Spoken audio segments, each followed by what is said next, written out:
अटल बिहारी वाजपेयी जी, और उन्होंने प्रधानमंत्री राहत कोष में से 250 करोड़ रुपया सिर्फ उसी अस्पताल को फिर से कार्यान्वित करने के लिए दिया गया, ताकि उसका रिकंस्ट्रक्शन हो सके और फिर से वो अच्छे तरीके से चालू हो सके। बहुत अच्छा अस्पताल बना है, इसमें कोई दो राय नहीं है। लेकिन हुआ ये कि नरेंद्र मोदी मुख्यमंत्री रहे, तो उन्होंने 2008 में एक गवर्नमेंट रिजोल्यूशन करके पूरा का पूरा अस्पताल अदानी को दे दिया। जो सरकारी अस्पताल है, जो एशिया का सबसे बड़ा अस्पताल माना जाता है, सिविल अस्पताल अहमदाबाद में है, उस अस्पताल में जो बेड्स बड़े थे वो सिर्फ 29 बड़े थे, जबकि 150 से ज्यादा निजी डिस्पेंसरीज और अस्पताल बढ़ चुके थे। मैं ये सिर्फ अहमदाबाद जिले की बात कर रहा हूं, जिसका मैंने अभ्यास किया था। नमस्कार, Gujarat model with professor Shah में एक बार फिर आपका स्वागत है। अच्छी बात यह है कि ये जो गंभीर बात हो रही है गुजरात मॉडल के अलग अलग पक्षों पर, उनको बड़ी संख्या में लोग सुन रहे हैं, सवाल कर रहे हैं, आंकड़े देख रहे हैं और अपनी राय दे रहे हैं। दरअसल गुजरात मॉडल हम डिस्कस कर ही इसलिए रहे हैं कि पिछले 10-15 सालों में पूरे देश में धीरे धीरे गुजरात मॉडल ही स्थापित किया गया है। इसीलिए बहुत सारे लोगों ने लिखा कि यूपी में भी शिक्षा की वही हालत हो गई है, कुछ लोगों ने लिखा महाराष्ट्र में शिक्षा की वही हालत हो गई है, बाकी स्टेट्स में भी, मध्य प्रदेश में मैं काफ़ी टाइम रहा हूं और बाकी जगहों पर भी हम देख रहे हैं कि ठेके पर शिक्षक या फिर इस तरह की चीज़ें, प्राइवेटाइजेशन लगातार कैसे पब्लिक एजुकेशन सिस्टम को ख़त्म कर रहा है। आज डॉक्टर साहब से हम बात करेंगे पब्लिक हेल्थ सिस्टम पे कि स्वास्थ्य की वहाँ पर क्या स्थिति है, स्वास्थ्य व्यवस्थाओं की क्या स्थिति है, और गुजरात मॉडल जो नरेंद्र मोदी के आने के साथ लागू हुआ था, तो उसके बाद गुजरात में स्वास्थ्य व्यवस्थाएं किस तरह से बेहतर हुई हैं या कि बदतर हुई हैं।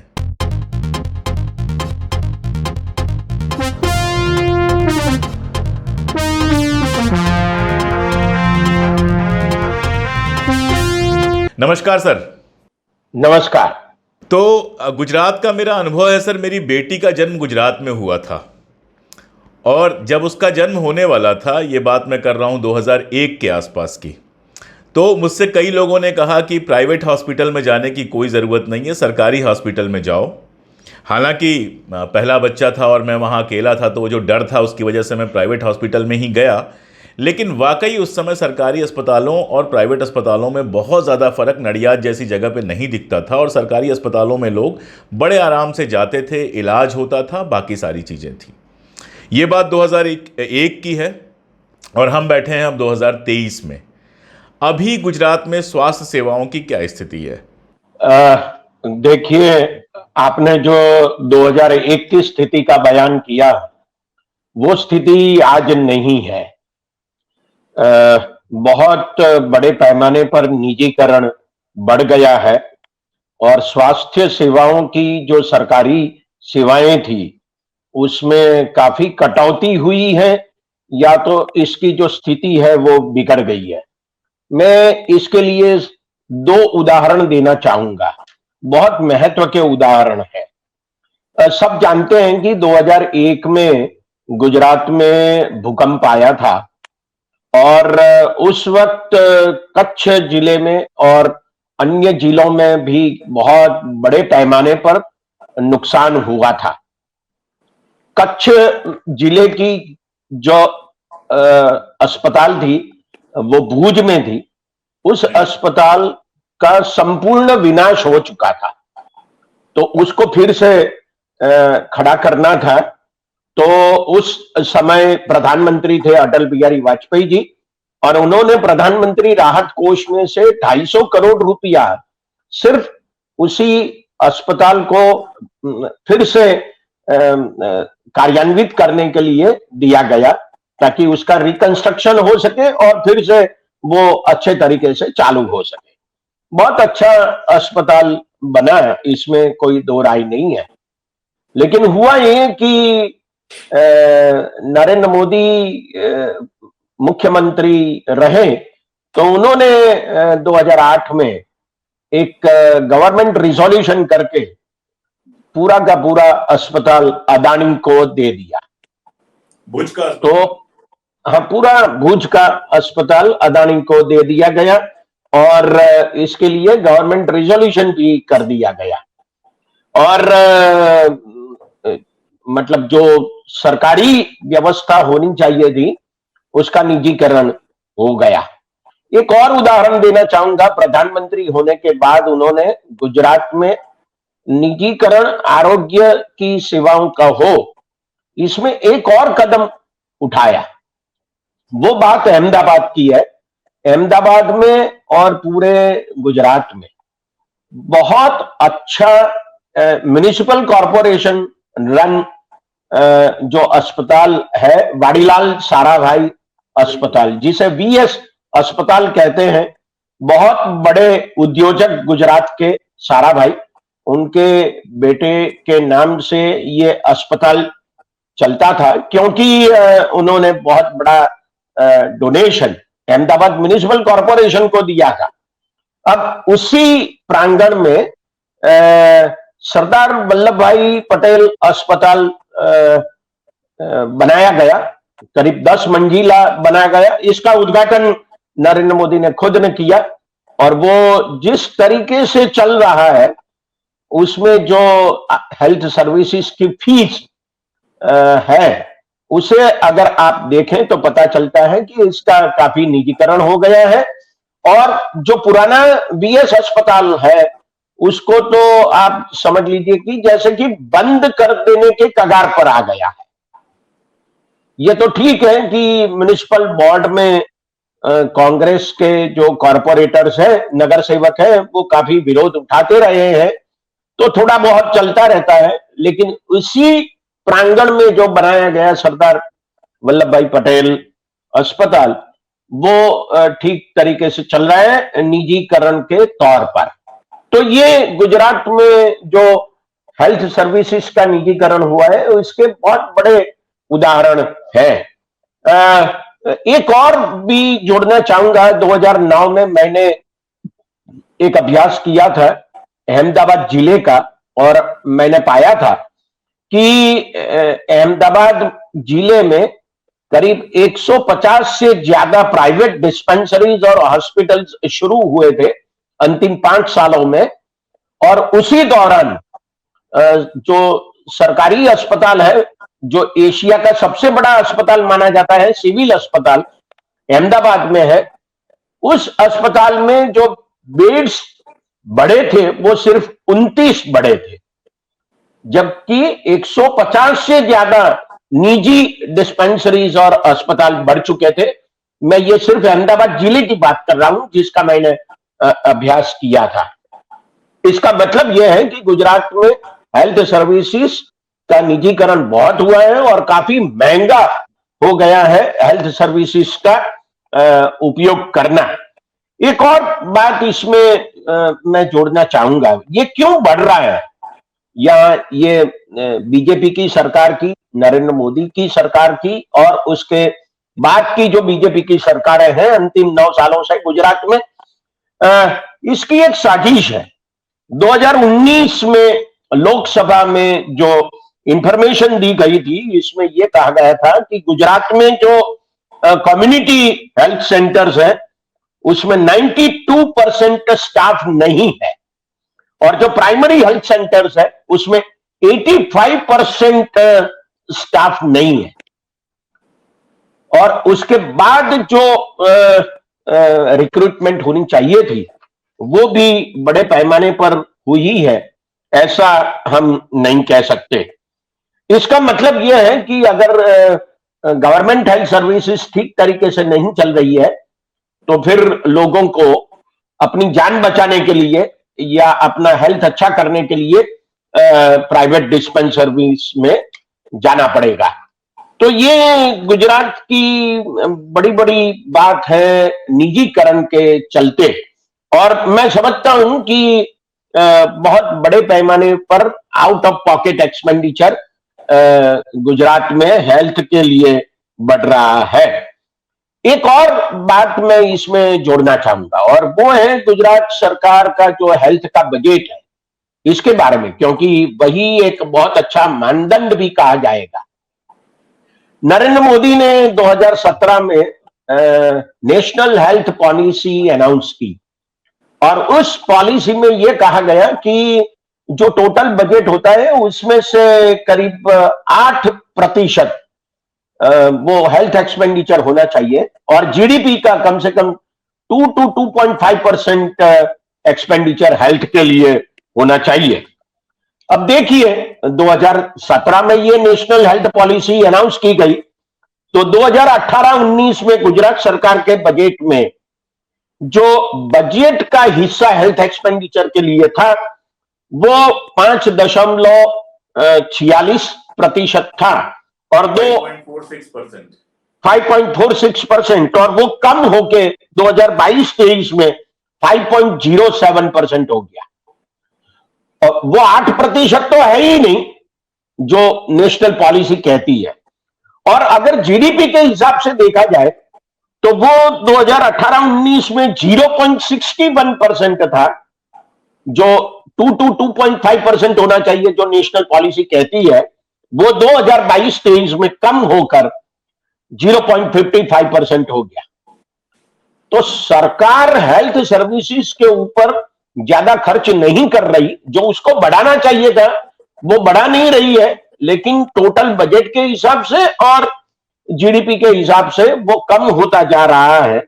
यहाँ रुक के अगर देखें सर, तो आपने दो तीन बहुत महत्वपूर्ण बातें की हैं जो एक ट्रेंड बताता है। आपने बताया कि म्यूनिसिपल हॉस्पिटल जब बना तो एक कैपिटलिस्ट सारा भाई उसके लिए बड़ा अमाउंट दान देते हैं और उनके नाम पर वो हॉस्पिटल रखा जाता है। एक ये प्रोसेस था जब कैपिटलिस्ट दान दे रहे थे और गवर्नमेंट की अपनी संस्थाएं बन रही थी जिससे लोगों को सस्ता इलाज मिल सके। और इसके ठीक उलट आपने दूसरा प्रोसेस बताया कि भुज में 250 करोड़ रुपए प्रधानमंत्री सहायता कोष से दिया गया, यानी गवर्नमेंट ने 250 करोड़ रुपए खर्च किए, हॉस्पिटल खड़ा हुआ और फिर उसको प्राइवेट हाथ में बेच दिया गया ताकि प्राइवेट जो है उससे जी भर के पैसा कमा सके। लोगों को जो सस्ता स्वास्थ्य मिलने की बात है वो पूरी की पूरी सिरे से गायब हो गई। ये मेरे ख्याल से यही मॉडल है जिसको डेवलपमेंट के नए मॉडल के रूप में पेश किया जा रहा है। इसका सबसे बड़ा असर सर तब दिखाई दिया जब कोविड की महामारी थी। गुजरात से भी बहुत सारी खबरें ऐसी आई जो चौंकाने वाली थीं, और मेरे जैसे आदमी के लिए जिसने ज़िंदगी का एक ठीक ठाक वक्त 5 साल गुजरात में गुजारा है और देखा था वहाँ पर गवर्नमेंट हेल्थ सिस्टम को और बाकी सबको, मेरे लिए बहुत आश्चर्यजनक था कि गुजरात में कोविड का इतना बुरा असर पड़ा। अहमदाबाद की वो कहानी हम जानते ही हैं कि एक महिला ने कविता लिख दी और उसके बाद उसको कितना ट्रोल किया गया, फिर वो गायब ही हो गई। लेकिन वो कविता बता रही थी कि लोगों के मन में कितना दुख और गुस्सा था सही समय पर सही इलाज ना मिल पाने को लेकर। कोविड के टाइम आप भी वहां पे ही थे, क्या स्थितियां थीं? नहीं, कोरोना महामारी के चलते जो परिस्थिति पैदा हुई थी, इसमें तो गुजरात की स्थिति वही रही जो अन्य राज्यों की रही। ऐसा नहीं है कि गुजरात में परिस्थिति बहुत अच्छी थी, लेकिन सरकार को जो काम करना चाहिए था वो भी सरकार ने ठीक तरीके से नहीं किया था, ये एक हकीकत है। लेकिन और तरीके से भी इसको देखा जा सकता है। एक बात तो ये है कि गुजरात सरकार ने जब कोरोना महामारी चल रही थी तब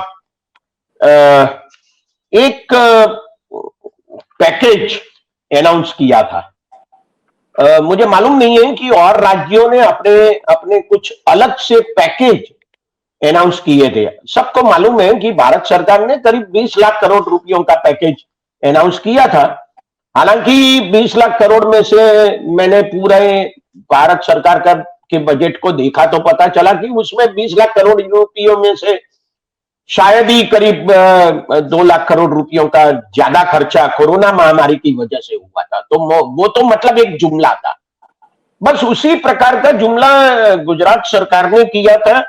उन्होंने 5 जून को 2020 को 14,000 करोड़ रुपयों का एक पैकेज अनाउंस किया। अब ऐसा लगता था कि उस समय का 2020-21 का जो बजट था 2,15,000 करोड़ रुपयों का, उसमें ज्यादा 14,000 करोड़ रुपयों का खर्चा होगा। लेकिन जब दूसरे साल का बजट आया तो पता चला कि 14,000 करोड़ रुपयों का बजट था, लेकिन इसमें जो कोरोना महामारी से असरग्रस्त हुए थे, विक्टिम्स हुए थे, उनको सहायता देने के लिए सिर्फ 2,579 करोड़ रुपयों का खर्चा हुआ था सरकार का। इससे ज्यादा हुआ ही नहीं। इसमें वैक्सीनेशन का खर्चा भी आ गया। तो मुझे लगता है कि सरकार ने जो खर्चा किया हेल्थ के बारे में, वो तो बहुत कम था। और इसी की वजह से उस वक्त, चाहे गांव में हो चाहे वो शहर में हो, सब जगह जो प्राइवेट डिस्पेंसरीज थी और प्राइवेट अस्पताल थे, उन्होंने काफी हद तक लोगों को लूटा, क्योंकि सरकारी व्यवस्थाएं बहुत कम थी और जितनी इमरजेंसी लेवल पर खड़ी करनी चाहिए थी उतनी खड़ी नहीं हो पा रही थी। काफी हद तक मालूम था कि ये सेकंड वेव आने वाला है, उस वक्त भी नहीं हुआ। और जो पैकेज अनाउंस किया गया था उसको मैंने बजट में देखा तो पता चला कि जो बजट में जो भी आइटम्स थी उसी को पैकेज में रख दिया।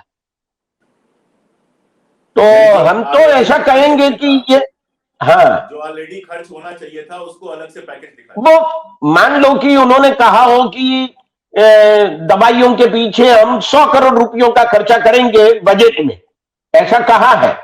लेकिन जब ये कोरोना का पैकेज आया तो पैकेज में लिख दिया कि 120 करोड़ का करेंगे। तो सच में पैकेज तो 20 करोड़ का हुआ, 100 करोड़ का नहीं हुआ। इसी प्रकार से उन्होंने काफी बड़ा जुमला किया था। और ये कहा जा सकता है कि सरकार ने जो अनाउंस किया था पूरा पैकेज, उसके हिसाब से न एमएसएमई को पैसा मिला, न अनऑर्गेनाइज सेक्टर के वर्कर्स को पैसा मिला। ये सब बातें छोड़ दीजिए, लेकिन जो हेल्थ के लिए होना चाहिए था वो भी नहीं हुआ था। तो हम तो ऐसा कह सकते हैं कि ये जो पुराने पकोड़े होते हैं ना, सुबह के पकोड़े शाम को गर्म करके कस्टमर को दे दिया जाए, उसी प्रकार का ये पैकेज बनाया गया था, ऐसा मुझे लगता है। तो ये जो हेल्थ के बारे में जितनी सावधानी बरती जानी चाहिए थी वो सरकार ने नहीं बरती, ऐसा बहुत आराम से और आंकड़ों के साथ और वजूद के साथ और सबूत के साथ हम कह सकते हैं। एक और बात बहुत अच्छी है और वो है गुजरात सरकार ने एक योजना बनाई है जिसे कहते हैं मुख्यमंत्री अमृतम योजना, इसे कहते हैं मां। अब ये मां योजना के बारे में कैग ने एक अपने रिपोर्ट में, कंट्रोलर एंड ऑडिटर जनरल के एक रिपोर्ट में ये कहा है कि 2012 में ये जो योजना शुरू की गई, इसमें बीपीएल परिवारों का रजिस्ट्रेशन करवाना था, पंजीकरण करवाना था। लेकिन 2017 तक, मतलब 5 साल बीत चुके थे, तो भी 100% रजिस्ट्रेशन नहीं हुआ था। और करीब ऐसा कह सकते हैं कि 50% रजिस्ट्रेशन हुआ और कई डिस्ट्रिक्ट ऐसे थे कि जहां 32 से 54% का रजिस्ट्रेशन कम हुआ था। कई बार ऐसा भी कहा गया कैग के रिपोर्ट में कि इस योजना के तहत जो ऑथोराइज्ड अस्पताल है वो 6 सिविल अस्पताल है, उसमें से एक भी सिविल अस्पताल में दर्दियों को सहायता नहीं दी गई थी। तो ये बहुत अच्छी योजना हो गई। इसके बारे में बहुत बड़े इश्तहार गुजरात में अखबारों में और रेडियो पर, एफएम रेडियो पर दिए गए, लेकिन हकीकत यह रही कि मुख्यमंत्री अमृतम योजना के बारे में भी गुजरात में परिस्थिति काफी खराब रही है, ऐसा कैग का रिपोर्ट कहता है। ग्रामीण स्तर पर मैं वहीं आ रहा था कि शहरों में तो चलिए प्राइवेटाइजेशन से कम अच्छे अस्पताल मिल जाते हैं, आप लुटते हैं लेकिन इलाज हो जाता है। मैं चूंकि वहाँ रहा हूँ, आमतौर पे बाहर से लोगों को लगता है कि गुजरात में शहर ही शहर है सब कुछ। गुजरात में आदिवासी विस्तार भी काफ़ी हैं, डांग का इलाका है, उधर साबरकांठा है, बनासकांठा है, ये पूरा का पूरा इलाका जो है आदिवासी इलाका है।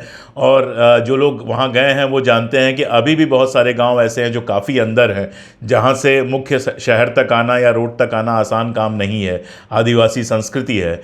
ग्रामीण इलाका बहुत बड़ा है गुजरात का, तो ग्रामीण इलाकों में स्वास्थ्य सेवाओं की क्या स्थिति है, ये मैं जानना चाह रहा था। बहुत खराब स्थिति है गांव में, खास करके जो डिस्ट्रिक्ट सिविल अस्पताल है, सरकारी अस्पताल है, उसमें मेंटेनेंस के लिए भी जितना पैसा खर्चा होना चाहिए बजट में, उतना खर्चा नहीं हो रहा है। मतलब जो सब सेंटर्स हैं, प्राइमरी हेल्थ सेंटर्स हैं और जो कम्युनिटी हेल्थ सेंटर्स है, उसमें जो भी खर्चा होना चाहिए वो नहीं हो रहा है। और कई बार तो ऐसा होता है कि जब बजट का प्रवचन देते हैं हमारे फाइनेंस मिनिस्टर, तो बहुत बड़ा चढ़ा के आंकड़े बोलते हैं, और फिर जब बाद में पता चलता है, रिवाइज्ड एस्टिमेट्स आते हैं या एक्चुअल्स आते हैं, तो पता चलता है कि जो बजट के स्पीच में जो आंकड़े बताए गए उसके मुताबिक खर्चा नहीं हो रहा। मैं एक और उदाहरण इसमें, जब आपने गांवों की बात कही तो मुझे याद आया, इसी कोरोना के काल में 2020 में दिसंबर में कंस्ट्रक्शन वर्कर्स की एक मीटिंग थी जूनागढ़ में, जो सौराष्ट्र का शहर है। उस एरिया में मैं गया था। जूनागढ़ से आगे एक तलाला करके तहसील प्लेस है, मैं वहां गया था, और वहां के कम्युनिटी हेल्थ सेंटर में मैंने ऐसे ही चक्कर लगाना शुरू किया, तो पता चला कि वहां कोई नहीं था सिवा कि वो सैनिटेशन वर्कर था, एक सफाई कामदार था, और कोई था ही नहीं। तो एक कंस्ट्रक्शन वर्कर ने मुझे बताया, मैंने उससे कहा कि यहाँ तो बहुत अच्छा कम्युनिटी हेल्थ सेंटर है, कितना अच्छा मकान है वगैरह वगैरह। तो उन्होंने कहा कि साहब, न वहां डॉक्टर है न वहां नर्स है, लेकिन वहां जो सैनिटेशन वर्कर है ना, वही हमें इंजेक्शन देता है। ये हालत गांवों की है। इंजेक्शन लगाता है, हाँ, इंजेक्शन लगाता है। ये हालत में दिसंबर 2020 की है। अब आप देखिए नेशनल फैमिली हेल्थ सर्वे क्या कहता है। जो अंतिम सर्वे 2019 का आया है वो ये कहता है कि गुजरात में जो और food and nutrition security analysis जो है 2019 का, वो सब ये कहते हैं कि गुजरात में करीब 62% महिलाएं अंडर नरिश्ड है, 62%, और 39% अंडर 5 चिल्ड्रन है, वो अंडर नरिश्ड है। ये दोनों बताते हैं, नेशनल फैमिली हेल्थ सर्वे भी बताता है और food and nutrition security analysis भी बताता है। जो स्टंटिंग चिल्ड्रन है वो 39.6% है, और गुजरात में, गुजरात का जो क्रम है पूरे हिंदुस्तान में, वो छठा है, और जो वेस्टिंग चिल्ड्रन है वो 19.3% है, और उसमें गुजरात पहला नंबर है। तो कहने का तात्पर्य यह है कि गुजरात में बच्चों की हालत और महिलाओं की हालत जो अंडरनरिश्ड है वो बहुत खराब है, और जो न्यूट्रिशन प्रोग्राम्स है उसका भी ठीक तरीके से जो काम होना चाहिए वो नहीं हो रहा है। अगर आप परफॉर्मेंस बजट ले लीजिए women and child development department का, तो पता चलता है कि उसका जो वो टारगेट करते हैं कि हम इतनी महिलाओं को अंडर नरिशमेंट में से बाहर निकालेंगे और बच्चों को बाहर निकालेंगे, तो अंतिम 4 सालों के आंकड़े मेरे पास है 2017-18 से 2020-21 तक का, तो वो पता चलता है less than 50% targets are achieve, less than 50%। इसका मतलब ये हो गया कि गुजरात में जो परिस्थिति है बच्चों की और महिलाओं की, और खास करके जो प्रेग्नेंट वीमेन है और लैक्टेटिंग मदर्स है, उन लोगों की परिस्थिति बहुत खराब है। और खास करके ये परिस्थिति आदिवासी जिलों में ज्यादा खराब है, जो जिसे हम ईस्टर्न बेल्ट कहते हैं, राजस्थान, मध्य प्रदेश और महाराष्ट्र से जुड़ा हुआ जो बॉर्डर एरिया है गुजरात का, जो ट्राइबल एरिया है, वहां पर ये परिस्थिति बहुत खराब है। और एक और बात भी मैं इसके साथ जोड़ना चाहूंगा कि जिसे हम वैक्सीनेशन कहते हैं, आंकड़े क्या कहते हैं, देखिए आप, बहुत खराब आंकड़ा है इसमें। वो कहती है, आंकड़े कहते हैं कि जो 12 से 23 मंथ की आयु वाले कंप्लीट वैक्सीनेशन होना चाहिए, वो कितना है? ओनली 50.4%। बीसीजी का वैक्सीनेशन होना चाहिए, वो 87.9% है। और अंतिम 6 महीनों में जो 9 से 59 मंथ वाले बच्चों को विटामिन ए का डोज मिलना चाहिए, वो 71.2% है। और हेपेटाइटिस बी का जो वैक्सीनेशन 3 डोज मिलना चाहिए 12 से 23 महीनों के बच्चों का, वो सिर्फ 38.6% है, सिर्फ 38.6%। और कंप्लीट वैक्सीनेशन ओनली 50.4%। तो विकास तो कंप्लीट वैक्सीनेशन हो पा रहा है। यस, तो ये विकास तो बहुत हो गया है गुजरात का, लेकिन विकास जहां पहुंचना चाहिए वहां नहीं पहुंच रहा है, और वो बच्चों तक और महिलाओं तक नहीं पहुंच रहा है। ये मुझे दिखाई देता है, इसमें कोई दो राय नहीं है, ये सारे सरकारी आंकड़े हैं। इस परिस्थिति को लेके नीति आयोग क्या कहता है? नीति आयोग ने 2019-20 में जो अंतिम रिपोर्ट हेल्थ इंडेक्स के बारे में रखा है, उसमें गुजरात का हेल्थ इंडेक्स 63.59% है। और पूरे हिंदुस्तान में बड़े 19 स्टेट्स में गुजरात का जो नंबर है वो छठा है, वो पहला नहीं है। और जो नीति आयोग कहता है वो ये है कि जो इंस्टीट्यूशनल बर्थ होने चाहिए बच्चों के, मतलब अस्पतालों में बच्चों के जो बर्थ होने चाहिए, वो 2014-15 में 90.83% थे, और 2019-20 में वो कम हो गए और 86.13% हो गए। मतलब 4% इंस्टीट्यूशनल चाइल्ड बर्थ कम हुए। इसका मतलब ही यही हुआ कि जो अनहाइजीनिक चाइल्ड बर्थ सिस्टम है गांव में, वो बढ़ गई है। इसकी वजह क्या है? उठा पा रहे होंगे क्योंकि बहुत महंगा खर्च उठा नहीं पा रहे हैं, और सरकारी जो प्राइमरी हेल्थ सेंटर्स है, कम्युनिटी हेल्थ सेंटर्स है, वो जितनी भी सर्विसेज देनी चाहिए वो सर्विसेज नहीं दे रहे हैं। आपको जानकर ताज्जुब होगा साहब कि कोरोना महामारी के चलते हेल्थ डिपार्टमेंट ने एक इश्तेहार दिया था अखबारों में, और उसमें यह कहा गया था कि अहमदाबाद का जो सबसे बड़ा, एशिया का सबसे बड़ा जो अस्पताल है, सिविल अस्पताल, स्टेट रन अस्पताल है, उसमें हेल्थ वर्कर चाहिए। और उन्होंने इसकी जो तनख्वाह रखी थी वो सिर्फ 13,000 रुपया रखी थी। 1 महीने की 13,000 रुपये की तनख्वाह में उनको हेल्थ वर्कर कोरोना महामारी के दौरान चाहिए।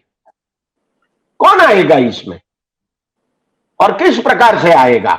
और आपने कौन सी तैयारी की कि आपको लास्ट मोमेंट पे हेल्थ वर्कर चाहिए जिसको आपको इश्तेहार देना पड़े।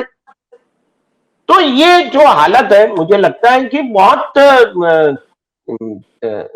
कंसर्न पैदा करने वाली है। मेडिकल और कॉलेजेस कितने हैं सर वहां पे और उसकी क्या हालत है? जी जी, मेडिकल कॉलेजेस वहां पे उनकी क्या हालत है जहां से डॉक्टर बन के निकलते हैं? उसकी तो एक अलग ही स्टोरी है। लेकिन मेडिकल कॉलेजेस प्राइवेट बहुत बढ़ गई, और दूसरी बात कि जो सरकारी कॉलेज था उसमें फीस भी करीब 1000% बढ़ गई है।